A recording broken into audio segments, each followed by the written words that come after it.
জলপাইগুড়িতে জাতীয় সড়কে ভয়াবহ দুর্ঘটনা। 27D জাতীয় সড়কে অ্যাম্বুলেন্স ট্রেলারের সংঘর্ষ। মুখোমুখি সংঘর্ষে পর আগুন ধরে যায়, দুটি গাড়িতেই আগুন ধরে যায়। যে ছবি আপনারা দেখছেন, জলপাইগুড়িতে জাতীয় সড়কে ভয়াবহ দুর্ঘটনা।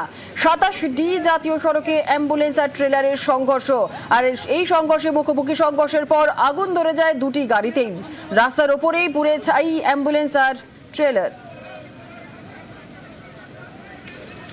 জলপাইগুড়ি জাতীয় সড়কে অ্যাম্বুলেন্স ও ট্রেলারের মুখোমুখি সংঘর্ষ, দুই গাড়ির সংঘর্ষে ভয়াবহ অগ্নিকাণ্ড।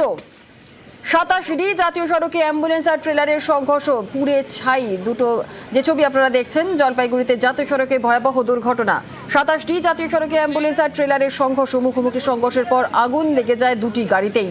রাস্তার ওপরেই পুড়ে ছাই অ্যাম্বুলেন্স ও ট্রেলার।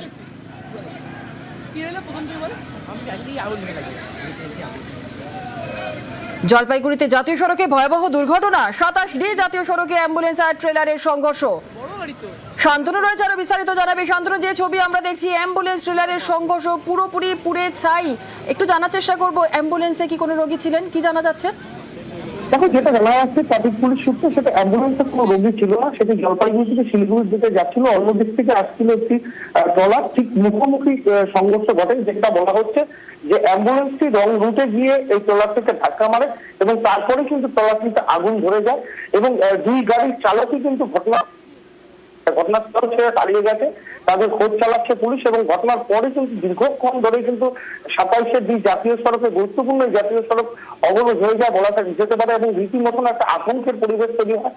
জলপাইগুড়ি থেকে দুটি দমকলের ইঞ্জিন ঘটনাস্থলে পৌঁছায়। কোতোয়ালি থানার পুলিশ এবং ট্রাফিক পুলিশ কর্মীরা দীর্ঘ চেষ্টায় কিন্তু আগুন নিয়ন্ত্রণে আনে এবং যেটা জানা যাচ্ছে যে অত্যন্ত দ্রুত গতিতে রং রুটে যাওয়ার কারণেই কিন্তু এই দুর্ঘটনা ঘটে। উল্টো দিক থেকে আসা ট্রলারটিকে ধাক্কা মারে দ্রুত গতি থাকা অ্যাম্বুলেন্সটি, যেটি মনে করা হচ্ছে জলপাইগুড়ি মেডিকেল কলেজের সুপার স্পেশালিটি হাসপাতাল থেকে বেরিয়ে অ্যাম্বুলেন্সটি দ্রুত গতিতে শিলিগুড়ির দিকে যাচ্ছে। সেই মুহূর্তে কিন্তু এই দুর্ঘটনা ঘটে। রং রুটে যাওয়ার কারণে দুর্ঘটনা মনে করা হচ্ছে। পুলিশ গোটা ঘটনা তদন্ত করে দেখছে এবং দুটো ট্রলার এবং অ্যাম্বুলেন্সটিকে রাস্তা থেকে সরিয়ে দেওয়া হয়েছে। ভোর রাতের দিকে পুরোপুরি পরিস্থিতি স্বাভাবিক হয় এবং যান চলাচল স্বাভাবিক হয়েছে। বেশ, ধন্যবাদ।